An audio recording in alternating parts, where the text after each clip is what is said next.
Hello दोस्तों, science class 10 के chapter 1 में आज हम बात करेंगे बैलेंस्ड केमिकल इक्वेशन की। तो आइए अब हम समझते हैं कि बैलेंस्ड केमिकल इक्वेशन होती क्या है।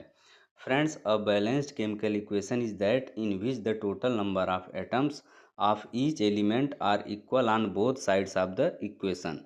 यानी एक बैलेंस्ड केमिकल इक्वेशन वह होती है जिसमें कि इक्वेशन के बोथ साइड्स यानी दोनों साइड्स में प्रत्येक एलिमेंट के नंबर ऑफ एटम्स इक्वल होने चाहिए यानी कि बराबर होने चाहिए।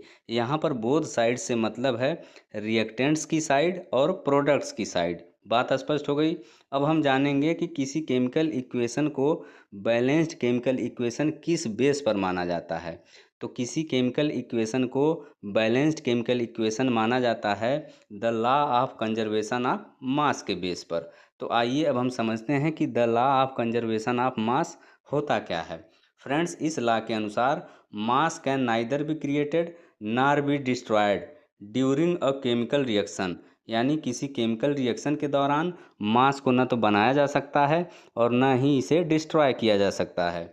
यानी कि the total mass of the elements present in the products of a chemical reaction has to be equal to the mass of the elements present in the reactants. यानी कि किसी केमिकल रिएक्शन के प्रोडक्ट्स में मौजूद elements का total mass उस chemical reaction के reactants में मौजूद एलिमेंट्स के टोटल मास के बराबर होना चाहिए। बात स्पष्ट हो गई।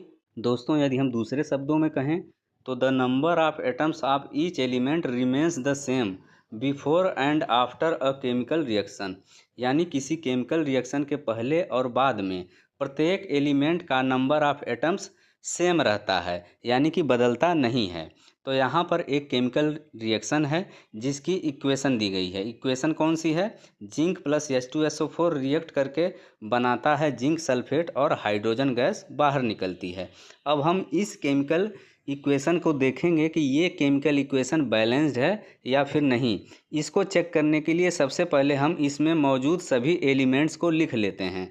तो इस केमिकल इक्वेशन में कितने एलिमेंट्स हैं? 4 हैं। कौन कौन से हैं? जिंक, हाइड्रोजन, सल्फर और ऑक्सीजन। अब हम इन सभी का नंबर ऑफ एटम्स रिएक्टेंट्स की साइड में देखेंगे और प्रोडक्ट्स की साइड में देखेंगे। यदि ये सभी नंबर ऑफ एटम्स बराबर हुए तो केमिकल इक्वेशन क्या होगी? बैलेंस्ड होगी। तो सबसे पहले हम जिंक का देखते हैं। जिंक का रिएक्टेंट्स की साइड में नंबर ऑफ एटम्स कितने हैं? केवल 1 है। इसी तरह से प्रोडक्ट्स की साइड में भी 1 है। इसका मतलब जिंक के नंबर ऑफ एटम बराबर हैं। इसी तरह से हाइड्रोजन हाइड्रोजन का रिएक्टेंट्स की साइड में 2 एटम्स हैं। प्रोडक्ट्स की साइड में भी 2 एटम हैं। हाइड्रोजन के भी नंबर ऑफ एटम्स बराबर हैं। इसी तरह से सल्फर सल्फर का रिएक्टेंट्स के साइड में नंबर ऑफ एटम 1, प्रोडक्ट की साइड में भी 1, इसलिए सल्फर के भी नंबर ऑफ एटम्स बराबर हैं। इसी तरह से ऑक्सीजन ऑक्सीजन का रिएक्टेंट्स की साइड में 4 एटम्स, प्रोडक्ट्स की साइड में भी 4 एटम। तो ऑक्सीजन के भी नंबर ऑफ एटम्स क्या हैं? बराबर हैं। तो इसलिए ये केमिकल इक्वेशन क्या हो गई? बैलेंस्ड हो गई। तो फ्रेंड्स, ये था आज का वीडियो। यदि वीडियो आपको अच्छा लगे तो वीडियो को लाइक करें, शेयर करें और इसी तरह के ढेर सारे साइंस वीडियो पाने के लिए चैनल सब्सक्राइब जरूर करें। Thanks for watching.